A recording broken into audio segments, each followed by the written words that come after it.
Everyone. Well, we just got done doing exercises. I hope you did them with me. So now that our bodies are probably a little tired from all that physical exercise, I thought I would read you another book. So the title of the book that I'm going to read to you today is called The Little Engine That Could. The Little Engine That Could. The author's name of our book today is Watty Piper, and I want you to take a look at our cover and tell me what you see. Hmm, what is this? Do you think that could be the little engine? Maybe we're going to find out as we read. And what else do you see? Who knows what this is? Did you say clown? If you did, you're correct. This is a clown. Do you think this is going to be in our story? I think it is because it's on the cover of our book. Down here we have a little what? A little boy, a little girl, and what's this? A dog. So we're going to see if the little boy, the little girl, and the dog are in the book. They should be because they're on the cover of our book. So let's begin reading. Chug, chug, chug. Here we go. Chug, chug, chug. Puff, puff. Ding dong, ding dong. The little train rumbled over the tracks. She was a happy little train. Do you see a number there? Who knows what number that is? Do you know? It's the number 7. Good. If you said the number 7, you're correct. All right, here we go. So her cars, well, the train cars were filled with toy animals.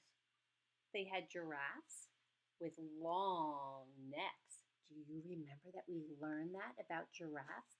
We learned that giraffes have long necks. Could that be a connection? Sure, it can be a connection. And they also had teddy bears with almost no necks, and even a baby elephant.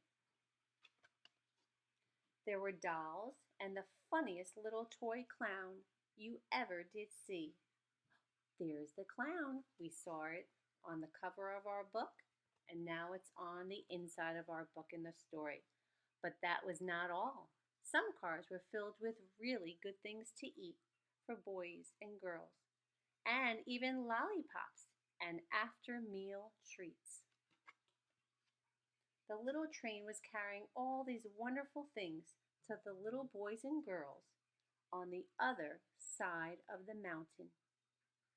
So she puffed along merrily, that train, and then all of a sudden she stopped. She simply could not go another inch. Her wheels would not turn.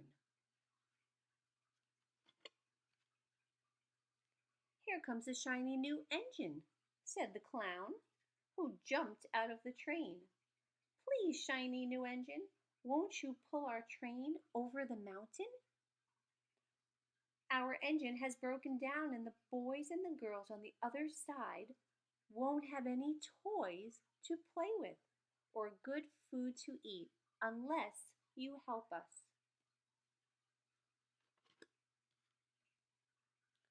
But the shiny new engine snorted. "I pull you? I am a passenger engine. My train has sleeping cars and a dining car with waiters. I pull the likes of you? Indeed not," said the train. And off he steamed. Soon the little clown called out again, "Look, a great strong engine is coming." "Please, big engine," cried all the dolls and the toys, "won't you pull our train over the mountain? I have just pulled a train with big, heavy machines. I am a very important engine indeed. I won't pull the likes of you." And that big engine puffed off. Do you see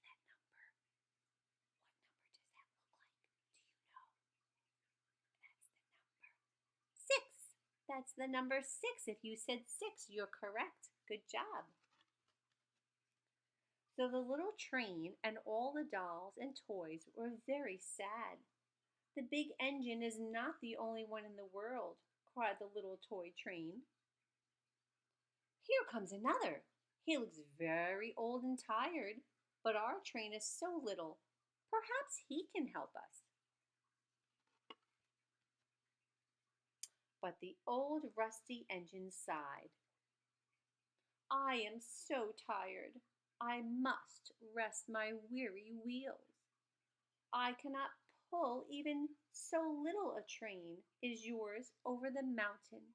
I cannot, I cannot, I cannot. And off he rumbled. By now the dolls and the toys were ready to cry. Do you see there's another number? What number is on this train? Do you know?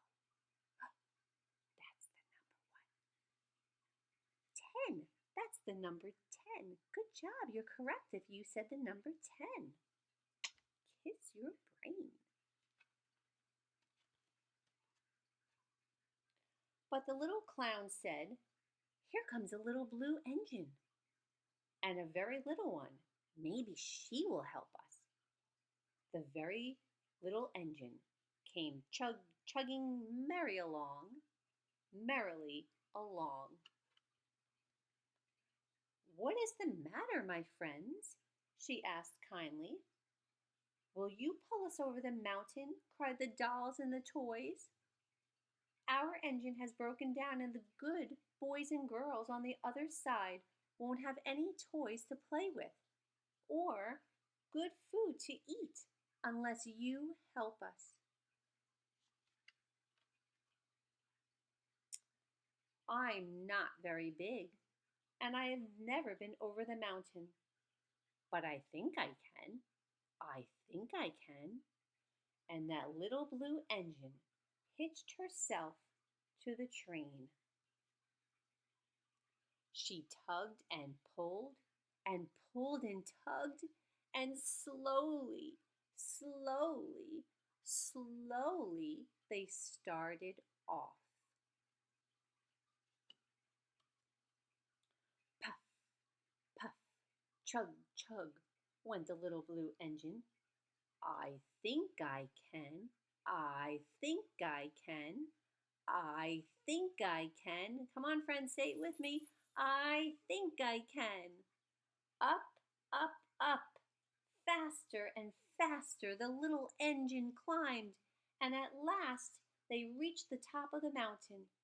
Hooray! Hooray! Cried the little clown and all the dolls and the toys. The good little boys and girls in the city will be happy because you helped us. And the little blue engine smiled and seemed to say, as she puffed steadily down the mountain, I thought I could. I thought I could. I thought I could. The end. I hope you enjoyed our story today. Cody's starting to bark outside, so I have to go get him. Oh, do you hear him? He's barking. I'm going to go get him. So enjoy the rest of your day. Think of something you liked in our story today called The Little Blue Engine That Could. And if you can, send me what your favorite part was. Okay? Bye, friends.